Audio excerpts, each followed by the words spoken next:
Hey guys, what's up? It's KOKOStern for the 29th of March. It's Friday. I know I suck. I haven't done something about Dota for Monday or for Thursday because of various reasons which we are not going to discuss. I'm sorry. I suck, but we're going to do a Friday edition and we're going to talk about deviations in the the professional scene, picking and banning and the heroes that they use. So what we usually have is a solid state of heroes that the pros like to pick.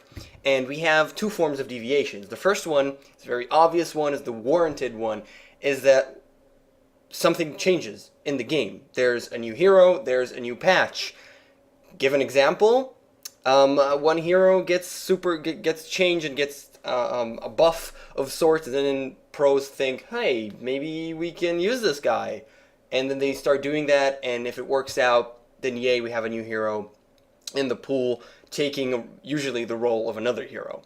Another one is, hey, right now Bristleback joined the scene, and Bristleback is one of the heroes that was really controversial in Dota 1 because he was actually so strong, considered to be so strong, that some tournaments outright banned him. So you can pick whatever you want except for Bristleback because he's too strong and you just cannot pick him. It got to that state. So I've not followed Dota 1 for years, so I really don't know what's his state currently, and we'll have to see what kind of splash it does in Dota 2.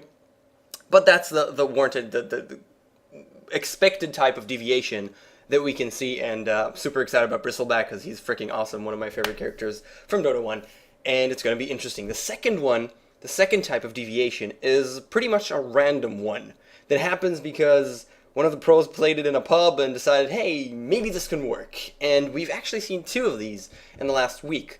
The first one was actually very specifically LGD Int versus LGD CN. LGD Int, for some freaking reason, decided to pick Trent Protector. It didn't work. It did not. No, it didn't work because that character has a couple of cool spells, but his ultimate is just bad. It's just really bad. It's like, hold in place! Okay? Nobody cares, and then they continue to rail on. That ultimate used to be really, really strong, and that hero used to be comparable with Tidehunter. It used to do damage, but now it doesn't do. It just holds you in place, and it doesn't even stun you. It just lets you stand there in place and cast spells, and so it's so freaking useless. And for some reason they decided to choose it. It went horribly. They lost very, very quickly. Got steamrolled completely by LGDCN, and yeah. So that's completely random. They get a hunch, and it doesn't work. And that's what we saw. And the other hero that we saw recently was Obsidian Destroyer. Or Devourer.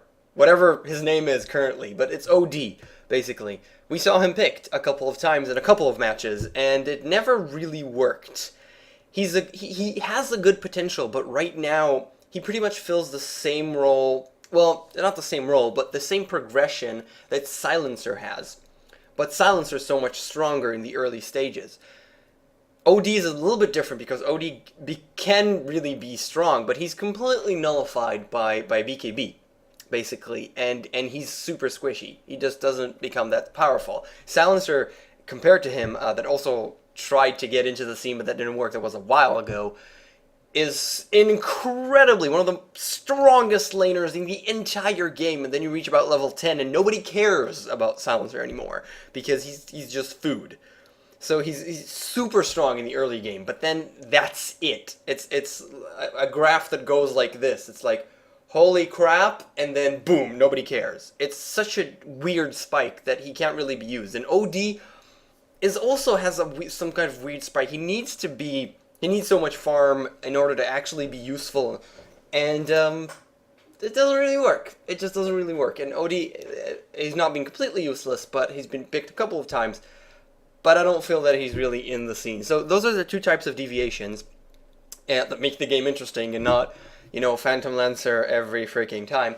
And what we really like is seeing the first type of deviation, that deviation that are interesting because of a specific patch that changes stuff. The random ones usually don't work. When it works, it's freaking awesome. It's like when someone I think that hero can work, and he doesn't, and it works. It really works, and then everybody starts picking that hero like we had DK a long time ago. That was so cool. That was wonderful. But those don't happen really, and the only ones that we can expect if we're getting bored with the current pool is really changes to the game. Balance changes, any patch, or a new hero in the case of Dota 2.